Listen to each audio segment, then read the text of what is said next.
Tonight's story comes from Mike Lawson, a 41-year-old long-haul trucker out of Oklahoma. Mike's been driving big rigs across the country for over 15 years, and he's seen just about everything the open road can throw at a man. But nothing rattled him quite like what happened one summer night in 2022, out on that lonely stretch of Route 66 near Amboy, California. It was late, about 2:30 in the morning. Mike was hauling a load through the Mojave, the kind of desert where the air feels heavy and the stars look close enough to touch. He was fighting off sleep, sipping lukewarm coffee, and listening to the low static of his CB radio. The road was empty, just endless blacktop and the occasional tumbleweed rolling by. As he crested a small rise, his headlights swept over something up ahead, a figure standing on the shoulder, right at the edge of the darkness. At first, Mike thought it was a mirage, maybe just his tired eyes playing tricks. But as he got closer, he saw it was a young woman, maybe mid-20s, wearing a white dress that looked straight out of another era. She was waving, her arms moving slow and desperate. Mike's the kind of guy who can't just drive by someone in trouble, especially out in the middle of nowhere. He slowed down, rolled down his window, and called out to her. She stepped closer, her face pale in the headlights, and asked if he could give her a ride to Amboy. Said her car had broken down a few miles back and she needed to get home. Her voice was soft, almost like she was afraid to speak too loud. He unlocked the passenger door, and she climbed in, buckling her seatbelt with careful hands. As soon as she settled in, Mike noticed the cab felt colder, like someone had cranked the AC even though the desert night was still warm. The woman stared out the window, barely saying a word, except to mention her fiancé was waiting for her in Amboy. She sounded sad, almost lost. They drove in silence for a while, the only sound the hum of the engine and the tires on the cracked old highway. Mike tried to make small talk, but she just kept looking out into the darkness. Then, just as they passed a faded old sign for Amboy, Mike glanced over, and the seat was empty. The seatbelt was still buckled, the door still closed, but she was gone, just like that. Mike pulled over, heart pounding, and looked around, but there was no sign of her. That's when he noticed something on the seat. An old silver locket, tarnished and heavy. Inside was a black and white photo of the same woman, smiling next to a man in a suit from the 1950s. When Mike finally made it to Amboy, he told the gas station attendant what happened. The guy just nodded and said, "You're not the first. Folks say she's been trying to get home for 70 years. To this day, Mike swears he'll never forget that night. And if you ever find yourself driving Route 66 after midnight, keep your eyes on the road and think twice before picking up a hitchhiker in a white dress. Imagine you're driving on an empty highway at 4 a.m. A flash of headlights grabs your attention as a car swerves wildly ahead. You see her, panicked, pounding on the back window, mouthing for help. It's a moment that turns your stomach, the kind of thing you hope you'd never witness. In that instant, every choice you make matters more than you realize. Tonight, we're sharing 4 real highway encounters that left drivers forever changed. Each story reveals how isolation and darkness can hide danger in plain sight, and how a single decision can decide what happens next. It was supposed to be a normal drive. Quiet, uneventful. The kind of late-night commute where your mind drifts and the hum of the tires on the pavement is almost comforting. The witness had taken this route home after work more times than they could count, a 20-minute stretch of highway that always felt deserted at that hour. Sometimes there were a few red taillights far ahead, sometimes the distant glow of a truck's running lights. But mostly, it was just empty road and the steady rhythm of passing streetlights overhead. Tonight, though, something felt off. The first thing that stood out was a gray Honda Accord coupe coming up fast in the rearview mirror. The witness was already going about 75 or 80 miles per hour, but the Accord had to be pushing 90, maybe even 100. It shot up behind, then swung into the next lane, weaving a little too sharply, drifting toward the shoulder before jerking back. At first, it seemed like maybe the driver was just tired or impatient, someone eager to get home before sunrise. But the way the car moved, the sudden corrections, made the witness uneasy. They eased back, keeping a cautious distance. As the Accord pulled even, The witness noticed something in the back seat. The car passed under a street lamp, and for a split second, the inside was lit up. That's when the witness saw her, a woman in the back, banging on the window, her face twisted in panic. Her hands pressed against the glass, and she was mouthing one word over and over: help. There wasn't time to process it. The witness's heart started pounding. The car surged ahead, but the image of that woman's face stuck. There was no way to ignore it. The witness grabbed their phone and dialed 911, repeating the details as clearly as possible. Gray Honda Accord coupe, speeding north on the interstate. Woman in the back seat in obvious distress. The dispatcher's questions came fast. Direction, license plate if possible, how many people in the car. The witness tried to answer everything, voice shaky at first but growing steadier with each response.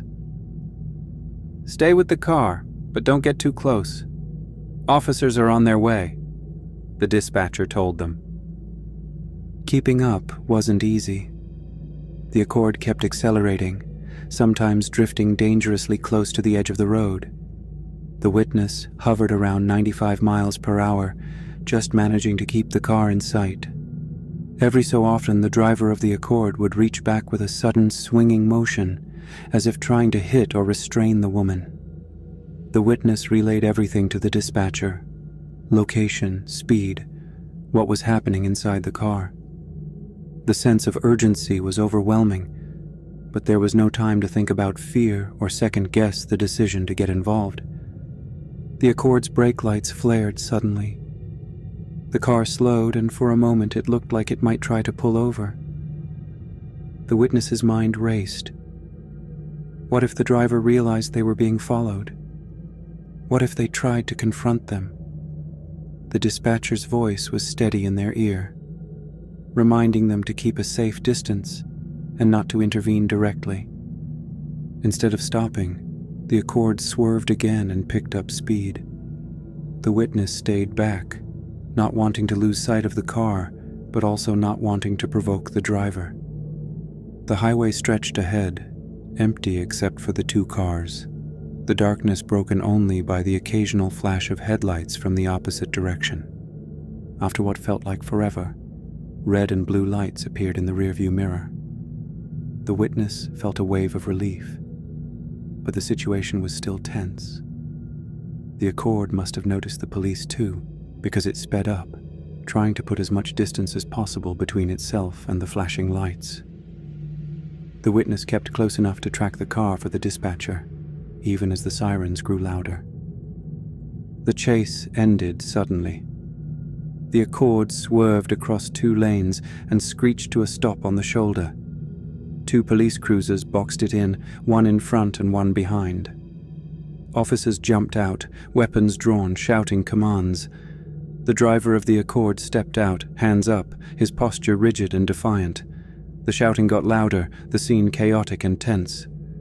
Then the back door opened and the woman stumbled out. She looked dazed, her face streaked with tears and fear. But she was alive.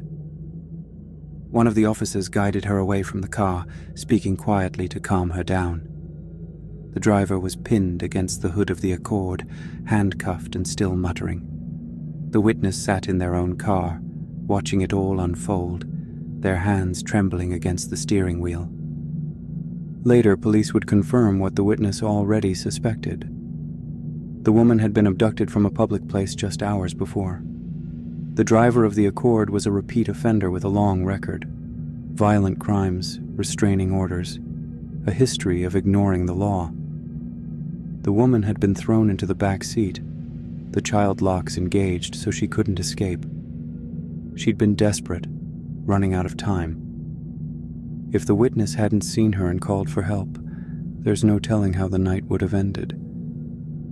The drive home after that was silent. The witness kept replaying the scene in their mind: the woman's face, the pounding on the window, the moment of hesitation before making the call. It was hard not to wonder what might have happened if they'd looked away, or convinced themselves it was nothing. Most people assume they'll know exactly what to do in a crisis, but the truth is, hesitation is common. Experts say that freeze response is as natural as fight or flight, and sometimes it's only a split-second decision that makes the difference. For days afterward, the witness thought about the woman and the close call.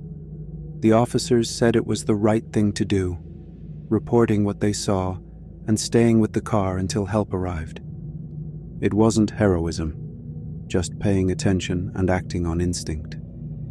Still, it was impossible not to wonder how many other emergencies go unnoticed because someone doubts what they see. The highway was empty again, the witnesses' headlights cutting through the dark as they made their way home. Some dangers are impossible to miss, but others aren't so obvious. Sometimes it's a cry for help in the night.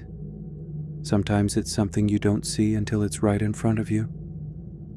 And sometimes the real threat is hidden in plain sight, waiting for someone to notice. Some dangers on the highway don't announce themselves. They creep up behind you, hidden in the glare of headlights or the shadows of a passing truck. One driver learned this the hard way while crossing Route 20, a long stretch of road running from Chicago to Massachusetts. It was late, about 1 a.m, and after 10 hours behind the wheel, the monotony of the drive had settled in.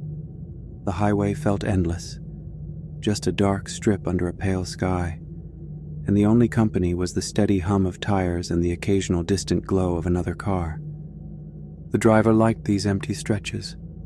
There was something about the way the world faded away, just the dashboard lights and the road ahead. But that night, things changed. Out of nowhere, a pair of headlights appeared in the rearview mirror, drawing closer. The driver moved over to the right lane to let the truck pass, but it didn't. Instead, it tucked in right behind, its lights bright enough to make it hard to see anything else. The pickup stayed close, too close, pressing in like it was trying to push the car forward. He tried to ignore it at first, but the truck wouldn't back off. The driver switched lanes again, hoping the truck would finally pass, but the truck switched too, matching every move. The unease turned to anxiety. The pickup's headlights blinked off and on, not in any pattern, just enough to make it clear this wasn't just impatience. The driver could feel his pulse pick up as the truck started to speed up, pulling ahead for a moment, only to slow down and block the lane. He tried to pass, but every attempt was met with the truck swerving in front, cutting him off. The driver braked hard once to avoid a collision, his hands clamped tight around the steering wheel. The truck's movements got more aggressive, weaving across the lanes and making it impossible to get by. It was more than road rage. It felt deliberate, calculated. Then, as the two vehicles ran side by side for a moment, the driver got a look inside the truck. Two people stared back, both faces hidden behind blank white masks with twisted grins. The masks were the kind you see in old movies or on protest posters, expressionless but somehow threatening. One of them tilted their head, just watching, not saying anything, not making a sound. The driver's stomach dropped. It was like something out of a nightmare. He tried to keep his distance, but the truck wouldn't let up. Every time he slowed, they slowed. When he tried to speed up, they matched him. The game went on for miles, the truck swerving and blocking, never letting him get away. The driver's mind raced through options. Call for help, try to lose them, pull off at the next exit. Every second felt longer than the last. Finally, he saw an exit ramp coming up. It was dark, the kind of road that wound off into the trees, but it was the only chance to get away. As he reached the ramp, he didn't slow down for the red light at the end. He just blew right through it, tires squealing as he turned. He could hear the truck's engine behind him, the rumble growing louder as it followed. The back road was narrow, twisting through thick woods, and the darkness made it hard to see more than a few feet ahead. He didn't look back, just kept driving. The headlights behind him flickered through the trees, sometimes close, sometimes farther away. Every turn felt like it might be the one where they caught up, but he kept pushing forward, hoping for a break. Then, just as suddenly as it started, the headlights disappeared. The truck was gone. The only sound was the engine and the rush of blood in his ears. The driver didn't stop, not until he reached a small town miles down the road. He pulled into an empty gas station lot, the bright lights overhead making him feel almost safe. He sat there for a long time, hands shaking, replaying every second. Even after the immediate fear faded, the memory stuck. The masks, the way the truck moved, the feeling of being hunted on an empty road, none of it made sense, but all of it felt real. Later, he'd think about how quickly things can change on a lonely highway. One moment, the world feels quiet and safe. The next, you're being chased by strangers with hidden faces, forced to trust your instincts just to stay alive. The experts say that kind of experience can stick with you, changing the way you see empty roads and headlights in the dark. For this driver, the lesson was simple. Sometimes, the only thing standing between you and something much worse is the decision to act, even if it means breaking the rules. Long after the night was over, the fear lingered. Every time he drove at night, he found himself watching for headlights that got too close, for cars that didn't pass when they should. The masks haunted his thoughts, a reminder that you never really know who's out there or what they want.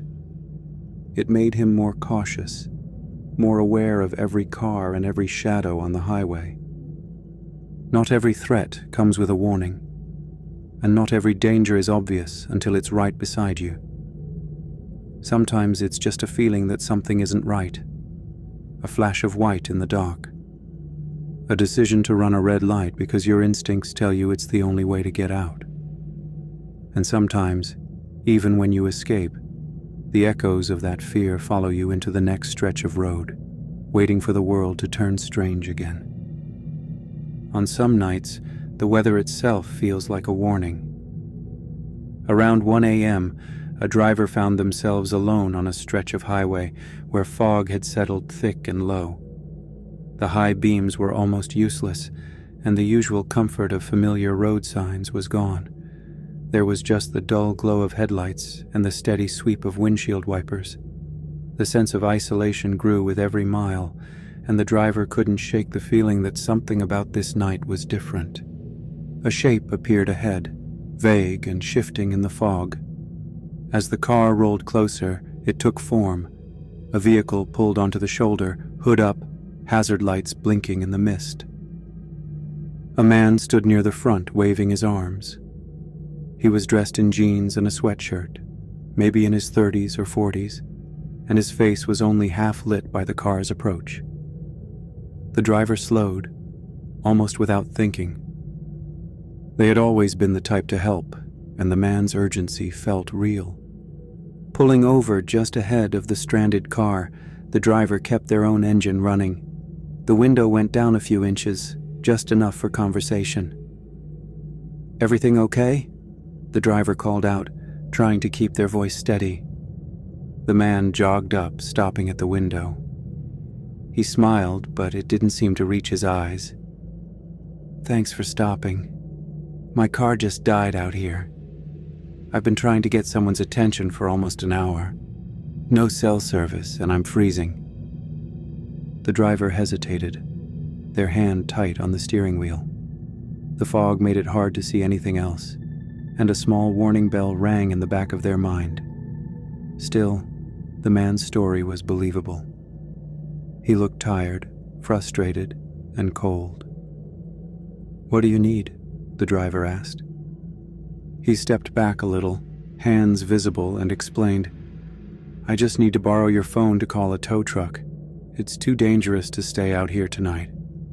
He shrugged, looking embarrassed. "I promise. I'm not trying to cause any trouble." The driver nodded and reached over to grab their phone from the passenger seat. As they did, something about the man's tone changed.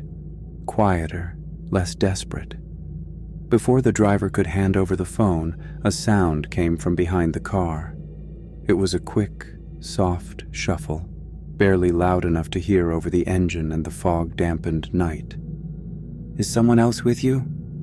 the driver asked, their voice suddenly tense.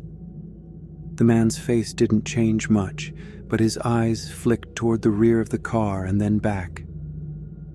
"No, it's just me," he said too quickly.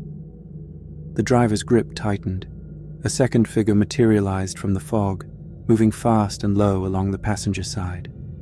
The driver caught a flash of metal, a knife, gripped in the newcomer's hand. Instinct took over. The driver slammed the car into drive, stomped on the gas, and shot forward. The first man lunged at the window, shouting, but the car was already moving, tires screeching against the wet pavement.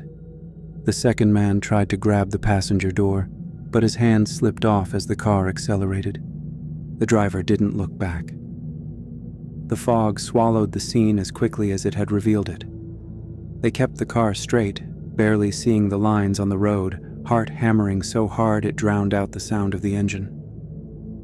For miles, there was nothing but the blur of headlights and the memory of that knife glinting in the dark. They didn't stop until a gas station appeared out of the mist, lights bright and harsh against the night. The driver pulled in, parked, and sat there, hands shaking, breath coming in short bursts. It took a while before they could even dial the police. When they finally explained what had happened, the officer on the other end sounded tired but not surprised. "This isn't the first time we've had reports like this," the officer said. "People know that in this kind of weather, drivers are more likely to stop. It's easy to hide in the fog, and most folks want to help." The driver gave as many details as they could: the man's clothes, the make and color of the car, the spot on the highway. The officer promised to send a patrol, but there was no guarantee anyone would be found. As the call ended, the driver's mind kept circling the same thought. What if someone else stopped next? Did those men wait for the next car, or had they been scared off for the night? Studies show that criminals often use tricks like this to prey on people's good intentions. A broken-down car, a plea for help, a friendly story. It's all designed to make you lower your guard. The driver realized they had ignored their own instincts at first, pushing aside the uneasy feeling that something wasn't right. The fog had made everything harder to see, not just the road, but the warning signs too. The next morning, the driver replayed the whole thing in their head. The way the man smiled, the quick glance he gave into the darkness, the sudden appearance of the second man. The police told them that foggy nights and empty highways make it easier for criminals to hide, and that people are more likely to help when they can't see what's coming.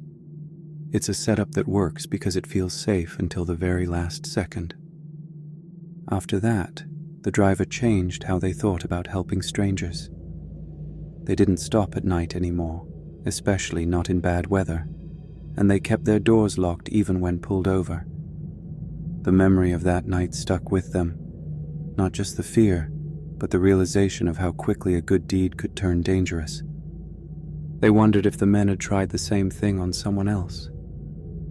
The question lingered every time they saw a car on the side of the road, especially when the weather was bad. It made them more cautious, but also left them uneasy about a world where kindness could be used as bait. Sometimes it's not just the fear that lingers after a close call, but the way it changes what you're willing to do for someone else. The cost of helping can be much higher than you expect, especially when you don't see the danger until it's already at your door. For some, the instinct to help is automatic. After a long overnight shift at the hospital, exhaustion was the only thing on a worker's mind as they drove home on the nearly empty parkway. The pandemic had changed everything. There were hardly any cars out, and the silence was only broken by the sound of their own engine. The worker's eyes were heavy, but they snapped to attention when they spotted a car stopped on the shoulder, red SOS lights blinking in the dark. It was just past 2 a.m. The worker slowed down, feeling a mix of caution and concern. A man stood next to the car, waving his arms in wide arcs. The vehicle was pulled close to the edge of the shoulder, hazard lights flashing on the wet pavement. The worker rolled down their window just enough to talk, keeping a careful distance. "Everything all right?" they asked, voice low. The man stepped closer, his face half lit by the headlights. He looked tired, maybe a little cold, and his words came quickly. He said he'd been stuck for hours, that his phone was dead, and that he needed to call his brother. He asked if he could borrow the worker's phone just for a minute to get help. There was hesitation, but it was easy to brush aside.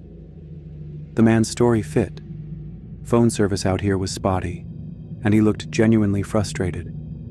The worker didn't want to be the kind of person who ignored someone stranded in the dark, so they unlocked their phone and handed it over, keeping the window mostly up. "Thank you," the man said, turning away and walking a few steps toward his car, phone pressed to his ear. The worker listened for signs of a real conversation, but only caught bits and pieces, not enough to know for sure. After a minute or two, the worker started to feel uneasy. The call was dragging on, and the man had drifted further into the shadows. "Everything okay?"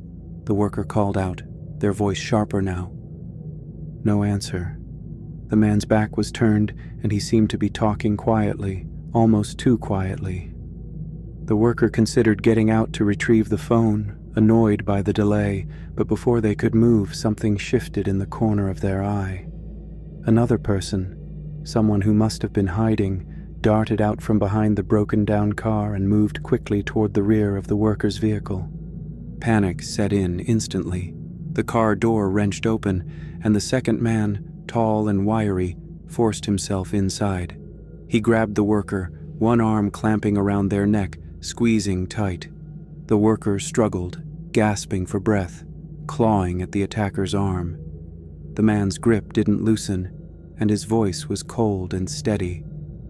"I'm gonna need you to stop moving." Adrenaline surged. The worker managed to elbow the man in the ribs, just enough to break free for a second. Without thinking, they shoved him back and reached for the gear shift. The first man, still holding the worker's phone, ran toward the car, yelling something the worker couldn't understand. The worker slammed the car into drive and floored it, tires screeching as they tore away from the shoulder. 2 gunshots rang out behind them, loud and sharp. The worker didn't look back. Their hands shook so badly they could barely keep the car straight, and their heart hammered in their chest. The world outside was a blur of darkness and headlights as they sped away, trying to put as much distance as possible between themselves and the attack. When the worker finally made it home, they sat in the driveway, stunned and shaking. It took a long time to gather the nerve to step out and look at the car. The rear windshield was shattered, glass scattered across the back seat. The realization that the shots had been aimed, not just fired into the air, made their legs feel weak. The immediate relief of escape faded fast. The worker reached for their backup phone and called the police, trying to explain what happened while their hands still trembled. That's when they realized the other man still had their phone. Panic returned as they thought about everything stored on that device: contacts, banking apps, personal information. The police told the worker to use Find My iPhone to lock the device, but by the time they tried, it was already offline. It wasn't just the phone that was gone. In the next few hours, the worker saw notifications for password resets and unfamiliar logins. Their cryptocurrency exchange account had been drained, thousands of dollars gone in minutes, transferred to an untraceable wallet. The worker scrambled to freeze accounts, change passwords, and cancel cards, but the damage was done. The police suggested contacting the phone carrier to track the last call made, but the logs were blank. There was no trail to follow. The days after the attack felt unreal. The worker went through the motions, showing up for shifts, answering questions from the police, calling banks and tech support, but their mind kept replaying the moment when they handed over the phone. Every time they thought about it, a wave of guilt and anger followed. They had wanted to help, and that impulse had made them a target.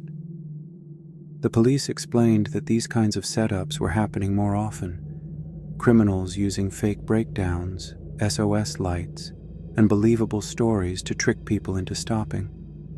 The workers' kindness, the thing that usually made them feel proud, had been used against them. Their trust was gone, replaced by a constant sense of vulnerability. The hospital workers' losses weren't just financial. The fear didn't fade when the glass was swept up or the account secured. It lingered every time they drove home at night, every time they saw a car on the shoulder. They found themselves double-checking locks, glancing in the rearview mirror, and ignoring anyone who looked like they needed help. The lesson was burned in. Trust your instincts, and don't let kindness override caution when you're alone in the dark. In the end, the worker made a promise to themselves. They would never stop for a stranded stranger again, no matter how real the need seemed. The experience left them wary, always alert, and unable to forget how quickly a good deed could turn into something dangerous. It's easy to wonder what might have happened if things had gone differently, or if that moment of hesitation had lasted a second longer. Sometimes, the difference between a close call and a tragedy is measured in the smallest decisions. When you look back at these highway stories, what stands out isn't just the danger, but how close each person came to a completely different ending. The line between walking away and disaster is thinner than most people realize. This section is about that, how survival and tragedy can hinge on a single, ordinary moment that suddenly turns extraordinary. The concept of the thin line between survival and tragedy plays out in every story. There's the fight or flight response, that automatic surge of adrenaline when something feels wrong. For most people, it's not something you think about until you're in it. Take the driver who saw the woman pounding on the window of the speeding Honda Accord.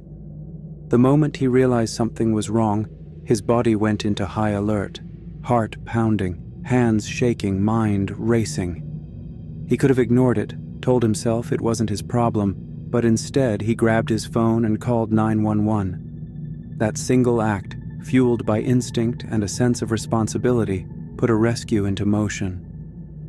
Adrenaline sharpened his focus enough to keep the car in sight and relay details to the dispatcher, even as nerves threatened to take over. But that same surge can work against you. In high-stress moments, tunnel vision can set in, making it hard to see anything except the immediate threat. That's why it's important to trust your gut signal and keep moving until you're somewhere safe or help arrives. The body's reaction is meant to help, but it can also cloud judgment if you let panic take over. Situational awareness is what bridges the gap between instinct and action.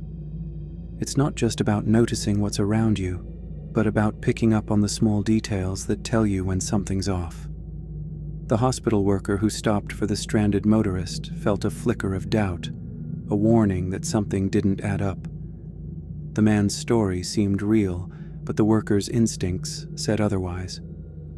Still, they handed over their phone, and that's when things went wrong.